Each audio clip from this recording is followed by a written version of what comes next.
Well, a lot of people think that dangerous writing is serial killers, or some sort of horror, or um, you know, uh, something spectacular or shocking.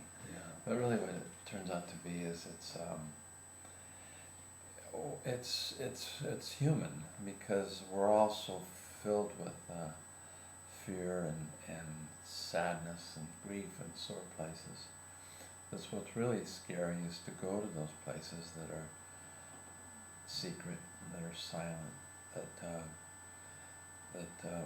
we're afraid to go, and then investigate them. And these places are usually, old family secrets, or feelings of inadequacy, or sexual, or involving gender. I mean, all these things that have so much to do with the self, and how we are and how we see who we are. And what's dangerous is to go to that place that is scary, and stay there, and in fact investigate it. So, and in that, you think that what you're going to do, if you tell your scariest or saddest or sorest thing, that people are going to be freaked out. But what happens is, you just admit to your humanity, and everybody goes, "Oh yeah, I felt that too. I'm glad he said that," And so it's an opening, really. What I try to do is to get people to talk as if, for example, instead of writing to the page, that so that it sounds like writing, we're trying to make writing sound spoken. And I use the example of, let's say that you and I are best friends, and we haven't seen each other for 6 months, and we're going to go have some beers down at the pub, and I just, have a new boyfriend or a new girlfriend, and I haven't told you about it yet. And that feeling of, after 2 beers, of me telling my best friend, who I haven't seen for 6 months, "Oh my God, you can't believe this," and that's the kind of language that we're trying to get to. We're trying to get to that lively kind of spoken language.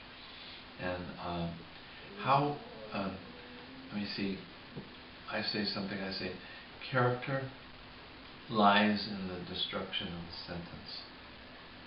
So the way that we destroy a sentence shows character. So a way a person talks shows how she thinks. So that's always what we're trying to get at.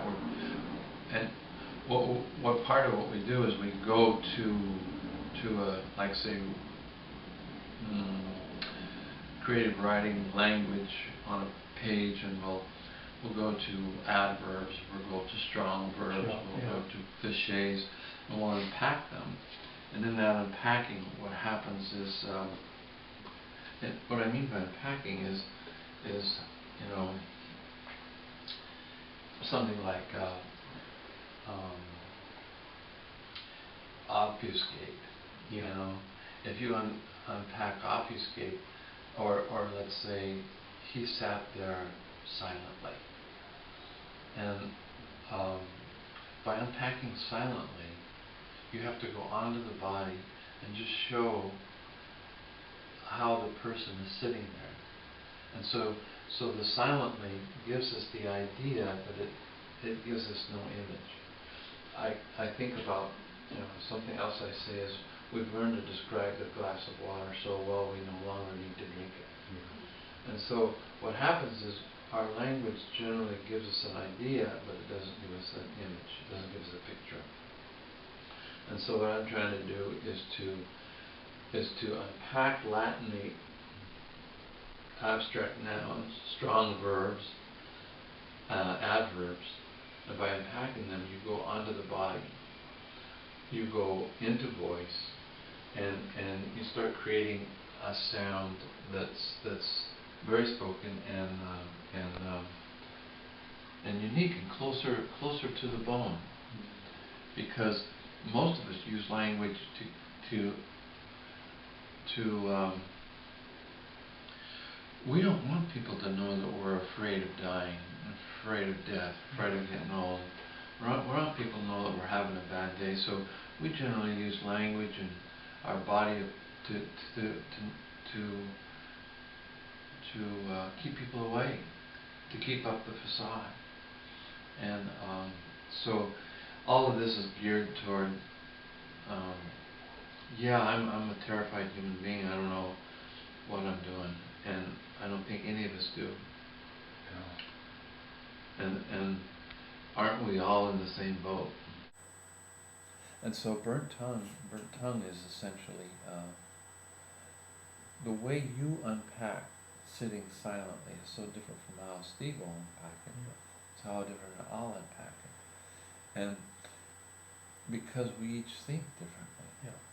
And so then what happens then is that our writing starts sounding, we start sounding like ourselves, like nobody else. We don't start sounding like each other. There's a way of deconstructing language, and in that deconstruction, you actually tear apart the butterfly, and it's no longer a butterfly, it's just parts. And then when you put it back together, the way you put it back together is going to be so different from how I put it back together. So it's a deconstruction. Really, it's a deconstruction. Most of what I do when I first start in classes is I tear down. Look at that, break that down, look at that. What does that mean? Give it a picture. Right. Also, I try to, along with voice, I try to get the writer to be present in the physical event. Yeah. And that's in scenes. There's a way that you can, that the body has got to be on the page more. Like I said yesterday in class in Lancaster, students had looked at several really beautiful writing, but there was you had no idea what the father looked like, or what the mother looked like, or how close are they together when they're talking like this, or, and when you start talking about propinquity, and you start talking about, she stared at me angrily. Well, what does that actually look like? And she's your mother, and you know your mother so well that when she's angry, you know everything about that face. So tell me. And that's tough. It's tough to start, phenomenologically. Is that the face where you go to the face? Plus, then too, you can start doing such, that it feels like furniture moving after a while, like she raised her eyebrow, or she, and then it starts sounding really stilted, but then you can put voice to it. You can say, oh, there was that look again, that mom look, those green eyes of hers, I knew I was in trouble, Mm-hmm. And so you can use voice to do that.